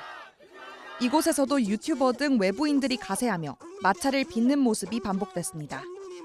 이미 내란 수괴로서 대통령의 자격을 상실한 윤석열의 나라에서 단 하나의 미래와 단 하나의 희망도 없는 지금의 대한민국에서 우리는 더 이상 살아갈 수 없다. 그렇게 우리는 지금 오늘 움직이고자 한다. 대통령은 내란 수계로 기소될 수 없는 것입니다. 그렇지 않습니까? 맞습니다. 헌법재판소의 판결은 반드시 계엄의 정당성과 본질을 직시하고 계엄 선포 후 100일, 첨예하게 대립해온 찬반 양측 갈등이 탄핵 심판 선고를 앞두고 더 격렬해지고 있습니다. YTN 김희영입니다. 윤석열 대통령 탄핵 심판 선고가 임박한 가운데 테러와 범죄의 위험을 차단하기 위해서 헌법재판소 상공 일대에서의 비행이 금지됩니다. 국토교통부 항공고시보에 따르면 내일 0시부터 19일 밤 11시 59분까지 서울 종로구 헌재 청사 반경 약 1해리가 임시 비행 금지 공역으로 지정됐습니다. 오늘 국회 법사위 현안 질의에서는 공수처의 대통령 수사를 문제 삼으며 오동훈 처장의 사퇴 요구가 이어졌습니다. 오 처장은 적법 절차에 한치의 어긋남도 없었다며 거부 의사를 밝혔습니다. 김태원 기자입니다. 법사위 현안 질의에선 윤석열 대통령에 대한 구속 취소 결정을 근거로 여당 소속 의원들이 공수처를 맹폭했습니다. 영장 쇼핑 의혹이나 내란죄 수사권 논란 등을 문제 삼으며 대국민 사과와 공수처장 사퇴를 요구했습니다. 이에 대해 오동훈 공수처장은 윤 대통령 수사 과정에 위법 문제는 없었다며 사실상 사퇴를 거부했습니다. 제가 공수처장께 다시 한번 묻습니다. 사퇴하시겠습니까? 지금 그럴 생각 전혀 없습니까? 저희들의 그 업무 집행에 적법 절차 위반한 점이 전혀 없습니다. 공수처가 윤 대통령 체포영장을 무리하게 집행했다는 비판도 나왔는데 마치 자범처럼 도주도를 그려가면서 현직 대통령을 조롱하고 모욕하면서 이 수사 행각을 벌였습니다. 이래서 되겠습니까? 이거야말로 내란 아닙니까? 오 처장은 공수처 수사를 내란이라고 표현한 건 정부기관을 모독한 것이라며 강하게 반발하기도 했습니다. 우리 공수처가 내란의 주체라 하니 도대체 의원님께서 지금 이 신성한 국회에서 그리고 또 이 우리 공수처라는 어떤 정부 기관에서 일을 하는 것에 대해서 그렇게 모독할 수 있습니까? 이런 가운데 공수처는 최근 공수처법상 수사 대상의 범위 문제나 수사권, 기소권의 불일치 문제 등 내란 수사 과정에서 드러난 기존 공수처법의 규정 공백을 해결하기 위한 연구 용역을 발주하기도 했습니다. YTN 김태원입니다. 정치권이 윤 대통령 탄핵을 놓고 거리 투쟁에 몰두하면서 민생 현안은 뒷전으로 밀리는 분위기입니다. 여야는 대선 공약에 버금가는 복지 경제 정책을 앞다퉈 발표했지만 당분간 표류할 가능성이 커 보입니다. 나혜인 기자입니다. 국민의힘은 2030 청년들을 국회로 불러 대학생 장학금 확대 정책을 추진하겠다고 약속했습니다. 현재 60%인 총 등록금 대비 장학금 지급 비율을 70%까지 높이고 셋째 자녀부터 지급되는 다자녀 국가 장학금을 둘째부터 주는 방안을 제시했습니다. 다만 필요한 재원을 요즘 논의하는 추가 경정 예산에 반영하긴 어렵고 내년도 예산에 편성하겠다고 했습니다. 기성세대의 기득권 때문에 고통받는 청년들의 어려움을 잘 안다면서도 야당 책임이 적잖다고 화살을 돌렸습니다. 민주노총과 같은 강성 지지층들의 기득권을 지켜주기 위해서 연금개혁과 같은 현안에서 청년들에게 부담을 전가하는 민주당은 올해 중점적으로 논의할 20대 민생의제를 발표했습니다. 소상공인과 자영업자, 노동계를 겨냥해 지역화폐 확대와 주 4일제, 가산금리 인하 같은 세부 정책 60개를 추진하겠다고 밝혔습니다. 대선 공약 아니냐는 해석엔 선을 그었지만 당내에선 이재명 대표의 역점 정책인 기본사회위원회가 출범하는 등 조기 대선을 염두에 둔 조직 정비가 한창입니다. 이 대표는 정치인들이 말로만 외치다 보니 민생이란 단어가 낡은 것처럼 오염됐다며 여권을 에둘러 비판했습니다. 시각이 한쪽에 쏠려가지고 꼭 흑백으로 생각하는 사람들이 있어요. 한쪽만 보고 있는 거는 뭐라 그래요? 고집불통이라 그러죠. 여야 지도부가 정책 행보를 이어가고는 있지만 대통령 탄핵 정국이 장외 투쟁으로 번지면서 빛을 보지 못하고 있습니다.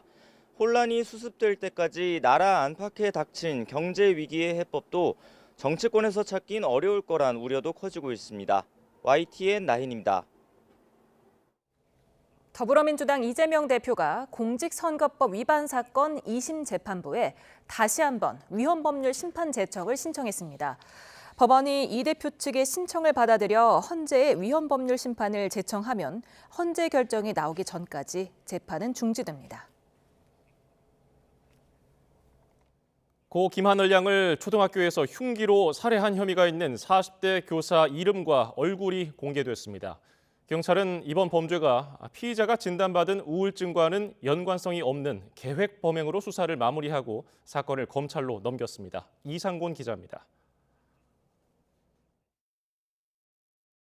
초등학교에서 고 김하늘 양을 흉기로 살해한 혐의로 구속된 가해 교사의 신상 정보를 경찰이 공개했습니다. 48살 여성 명재환으로 유치장 입감 뒤 촬영된 사진과 함께 공개됐습니다. 경찰은 신상 정보 공개 결정 뒤 명 씨가 이의가 없다는 의사를 표시해 결정 다음 날 명 씨의 신상을 누리집 공지사항에 올렸습니다. 이에 앞서 경찰은 명 씨의 신병과 사건 기록을 검찰에 넘겼습니다. 검찰 송치 과정에서 명 씨는 하늘 양을 왜 살해했는지 등을 묻는 취재진의 질문에 아무런 답을 하지 않았습니다. 왜 죽였나요? 피해자한테 하실 말씀 없으신가요? 신상 공개됐는데 하실 말씀 없으세요? 경찰이 명 씨에게 적용한 혐의는 살인죄보다 형량이 무거운 특정범죄 가중처벌법상 미성년자 납치유인 살해입니다. 최고형은 사형 또는 무기징역입니다.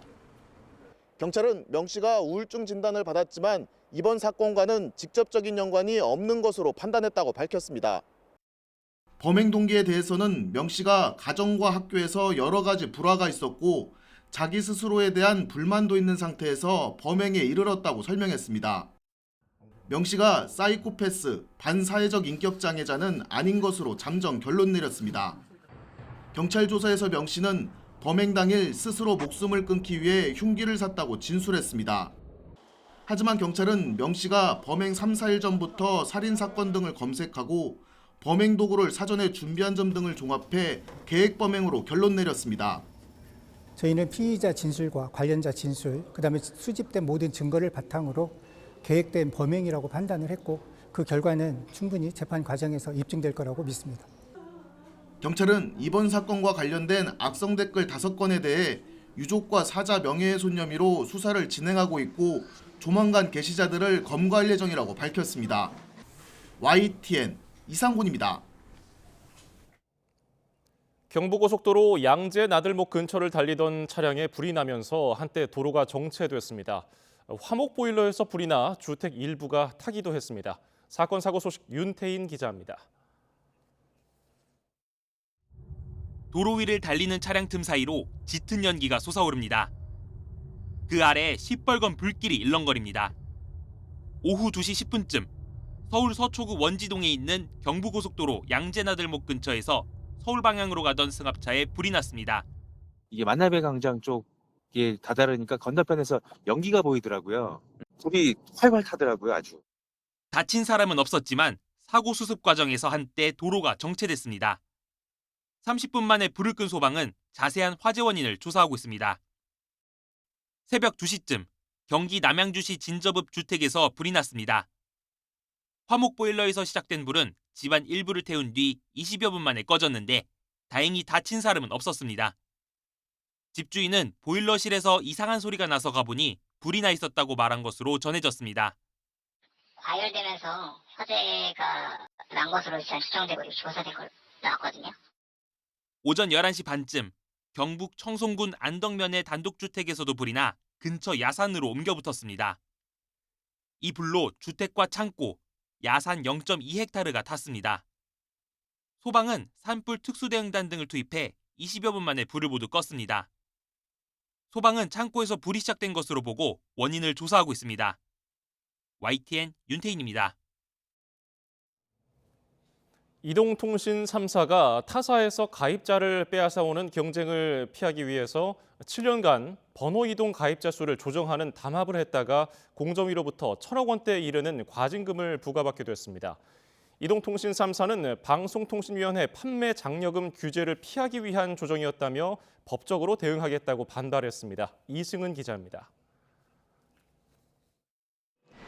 지난 2014년 방송통신위원회는 SK텔레콤과 KT, LG U+ 등 이동통신 3사가 유통망에 지급하는 판매 장려금이 지나치고 차별적이라며 제재하고 장려금 30만 원을 기준선으로 공고했습니다. 또 한국정보통신진흥협회와 함께 시장 상황반을 통해 판매 장려금을 모니터링하고 자율 시정하도록 했습니다. 공정거래위원회는 통신사들이 이 상황반 회의를 통해 특정사의 가입자가 쏠리면 서로 판매 장려금을 올리거나 낮춰 편중 현상을 막았다고 밝혔습니다. 이듬해부터 기록된 상황반 일지입니다. 서로 판매 장려금을 조정한다든가 가입자 현황을 공유하는 문구들이 보입니다.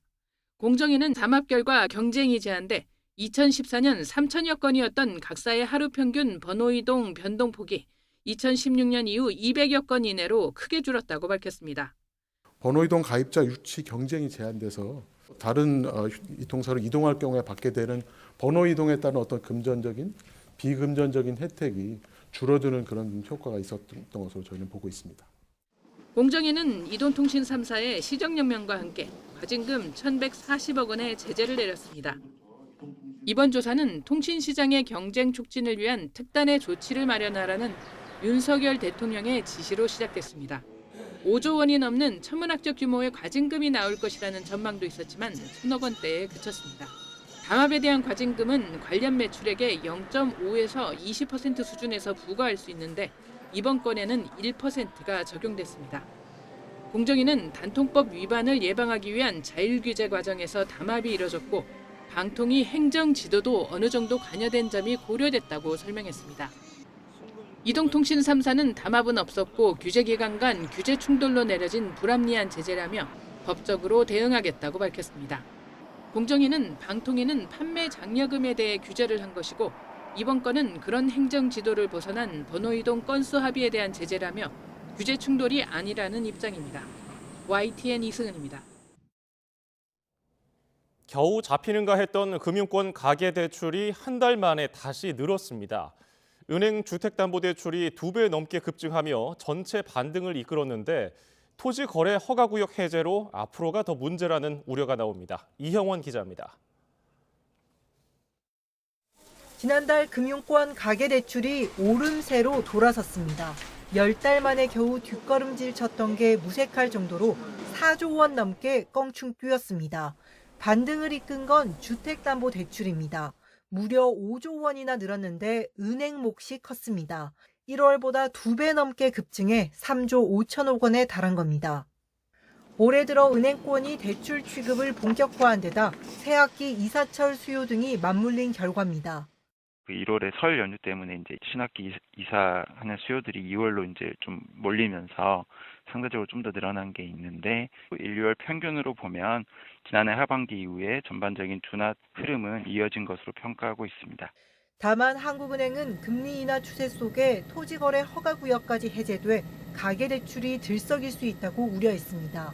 그러면서 서울 일부 지역을 중심으로 아파트 가격이 크게 오르고 거래량도 이미 늘고 있다고 진단했습니다.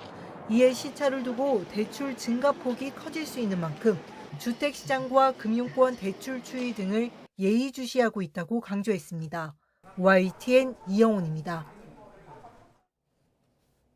홈플러스의 기업 회생 절차로 납품업체들의 대금 확보 우려가 커진 가운데 정부가 대금 지급 상황을 점검합니다. 산업통상자원부는 내일 홈플러스와 전자, 식품, 생필품 등 납품 기업 관계자들과 비공개 간담회를 열 예정입니다. 앞서 동서식품과 오뚜기, 팔도 등 식품업체들은 홈플러스의 기업 회생 절차 개시 이후 대금을 받지 못할 것을 우려해서 납품을 중단했다가 재개하기도 했습니다. 다만 제품 가격이 높은 일부 전자제품 판매 기업들은 여전히 제품 공급을 중지한 상태입니다. 철강과 알루미늄은 시작에 불과합니다. 트럼프 미국 행정부는 자동차와 반도체에도 관세를 부과하고 별도로 국가별 상호 관세도 도입하겠다고 예고해 놓은 상황인데요. 한국과의 협상 과정에서는 광우병 사태로 중단된 30개월 이상 소고기의 수입을 요구할 가능성도 있습니다. 유투권 기자입니다. 상호 관세를 예고한 트럼프 행정부는 현지 시각 11일까지 미국 업계의 요구사항을 접수했습니다. 상대 국가의 관세뿐만 아니라 정책이나 관행 등 비관세 장벽도 대상에 포함했습니다. 특히 미국을 상대로 큰 흑자를 보고 있는 21개 나라엔 특별히 관심을 기울여달라고 요청했습니다. 여기에 한국도 포함되면서 상호 관세를 피해가긴 쉽지 않아졌습니다. April 2nd, it becomes all reciprocal. What they charge us, we charge them. It's a big deal. 미국 업계가 쏟아낸 요구 가운데엔 지난 2008년 광우병 사태로 금지된 30개월 이상 소고기의 수입도 들어가 있습니다. 소고기협회는 의견서에서 중국과 일본도 30개월 제한을 해제했다며 이 문제가 한국에서 민감한 이슈지만 무시해선 안 된다고 주장했습니다. 한국은 현재 미국산 소고기의 최대 수입국입니다. 철강업계는 한국의 부가가치세와 수출금융, 낮은 전기요금 등을 불공정한 관행으로 꼽았습니다. 이 밖에도 한국의 약값 통제 정책과 신품종 콩의 수입 절차, 블루베리 수입 제한 등도 도마 위에 올랐습니다. 트럼프 행정부는 이런 의견을 바탕으로 본격적인 조사에 착수했지만 이미 4월 2일로 시한이 정해져 있어 제대로 된 검증을 기대하긴 어렵습니다. 결국 상호 관세 협상 과정에서 압박용 카드로 활용될 가능성이 큽니다. I am happy to have a discussion with our foreign counterparts that says that here's what we think you are doing. 별도로 한국의 주력 수출 품목인 자동차와 반도체도 줄줄이 관세 전쟁의 대상이 될 예정이어서 대응책 마련이 시급합니다. YTN 유투원입니다. 미국과 우크라이나가 러시아와 30일 동안 휴전하는 방안에 합의했습니다. 이제 러시아의 동의 여부가 남았는데 설득이 쉽지 않을 전망입니다. 권영희 기자입니다. 미국은 우크라이나가 실시한 공중과 해상에서의 부분 휴전을 넘어 전체 휴전안을 내놨습니다. 30일로 한정된 휴전 기간도 양측 합의에 따라 연장할 수 있습니다. 이렇게 우크라이나를 먼저 설득했고 이제 공은 러시아에 넘어갔습니다. And the Ukrainians have agreed to that proposal. They're ready for peace. And now we'll take that to the Russians and get their response. 최근 주요 전선에서 승리를 거두며 진격하고 있는 러시아로서는 30일 휴전 자체가 불만입니다. 그러나 이런 상황은 미국이 군사 지원과 정보 제공을 중단한 상태에서 이뤄진 만큼 러시아가 계속 버티기는 힘들 수도 있습니다. 대신 러시아는 우크라이나 정권 교체나 유럽 평화유지군 배치 문제 같은 새로운 쟁점을 들고 나올 가능성이 큽니다. 러시아가 새로운 조건을 내세우면 미국과 우크라이나의 합의도 흔들릴 수 있습니다. 트럼프 미국 대통령은 조만간 젤렌스키 우크라이나 대통령을 다시 만납니다. But I think the ceasefire is very important. If we can get Russia to do it, that'll be great. If we can't, we just keep going on and people are going to get killed, lots of people. Is Zelensky invited back to the White House? Sure, absolutely. 여기서 돌발 변수가 생길 수 있습니다. 예측 불가능한 트럼프가 광물 협정 외에 다른 요구를 할지 알 수 없습니다. 안보 보장을 약속받지 못한 젤렌스키도 여전히 불안합니다. 우크라이나 종전 협상은 여전히 제자리 걸음을 하고 있는지도 모릅니다. YTN 권영입니다. 미국과 우크라이나가 30일 휴전을 추진하기로 한 데 대해 러시아는 휴전 문제는 자신들이 결정할 거라고 밝혔습니다. 마리아 자하로바 러시아 외무부 대변인은 현지 시간 12일 러시아 연방의 입장은 합의나 당사자의 노력으로 해외에서 나오는 것이 아니라 러시아 연방 안에서 만들어지는 것이라고 말했습니다.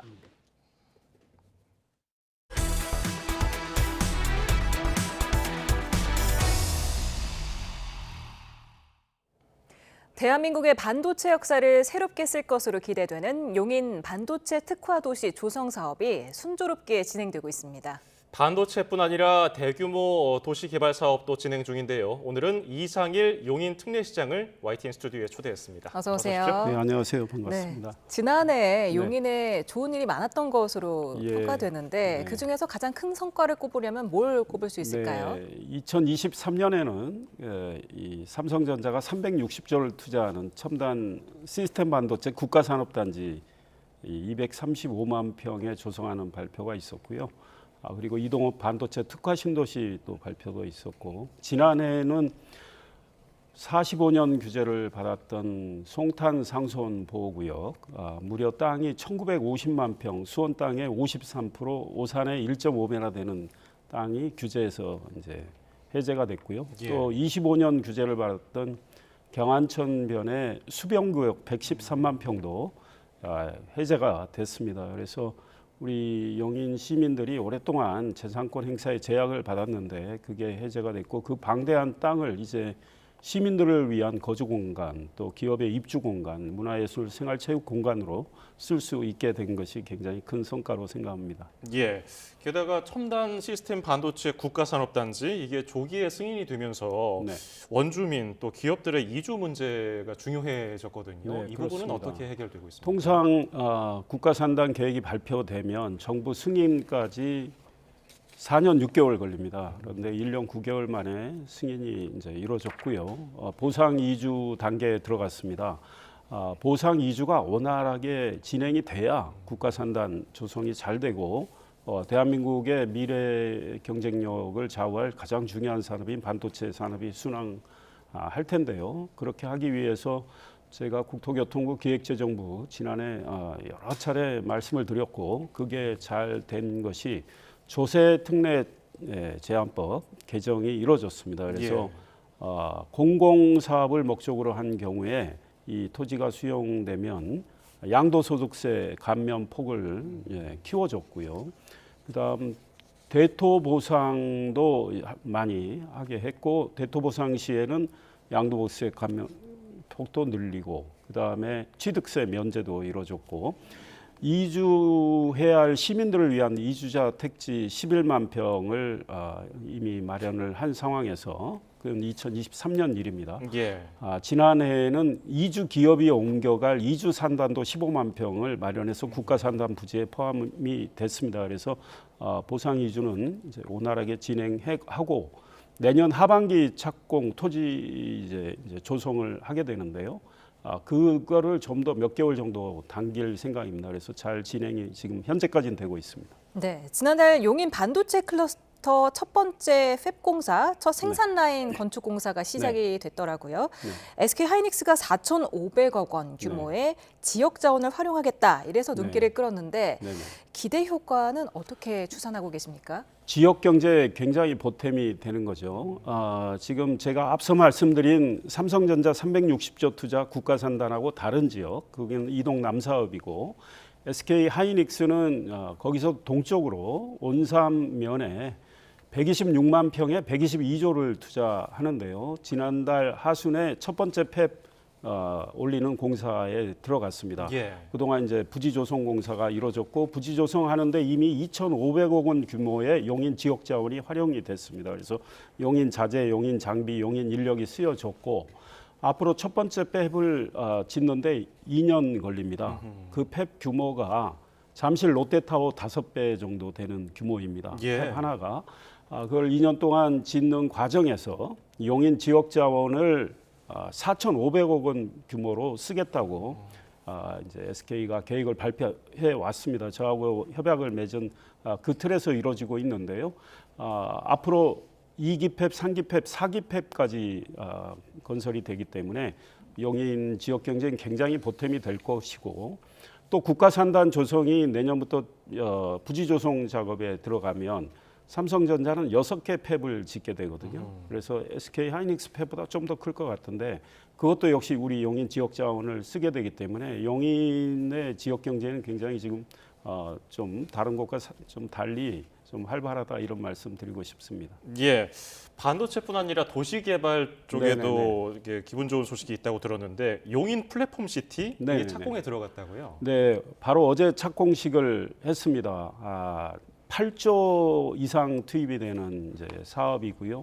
2030년 하반기에 이제 완성이 되는데 무려 83만 평 규모의 1만 가구 이상이 지어지고 반도체 소재 부품 장비 기업들이 들어갈 공간, 그다음에 인공지능과 바이오 관련 4차 산업 관련 기업들과 R&D 시설이 들어갈 공간이 들어서고요. 또 지금 GTX A 노선이 쓰고 있는 구성역 지하철 수인 분당선도 지나가고 있는데 거기는 경부고속도로 바로 옆입니다. 그리고 경부고속도로가 또 용인 기흥 IC에서 서울 양재 IC까지 지하 고속도로가 또 건설이 됩니다. 그래서 지금 플랫폼 시티 쪽으로 IC도 생기게 되는데요. 이쪽 구성역 주변을 교통 허브로 만들 생각입니다. 그래서 복합 환승 시설도 만들고 해서 그쪽 주변을 한 9만 평 정도를 우리 용인에 부족한 호텔과 컨벤션 시설, 마이스 산업 등을 넣을 생각입니다. 그래서 여기 한 3만 명이 거주를 하고 5만 5천 명에게 일자리 혜택이 갈 걸로 예상이 됩니다. 네, 또 시장님이 현장 중심 행정을 좀 강조하고 계신다 이렇게 들었는데요. 사전 점검 때 싱크대에서 박쥐가 나왔던 아파트 저희도 보도를 했었습니다. 그 해당 아파트 부실 시공 현장 점검을 4차례 직접 다녀오셨다면서요? 네. 양지면의 경남 아너스빌 상황인데요. 지난해 12월 30일 원래 입주 예정이었는데 아직 입주가 안 되고 있고요. 12월 1일 제게 일요일이었는데 그 입주 예정자들이 확인을 한 다음에 문자를 많이 보내와서 저도 확인했더니 화자가 꽤 이제 많이 있어서 12월 2일 하자 보수 제대로 하지 않으면 우리 사용검사 승인을 내줄 수 없다 이런 입장을 냈고 12월 3일 첫 번째 방문을 했습니다.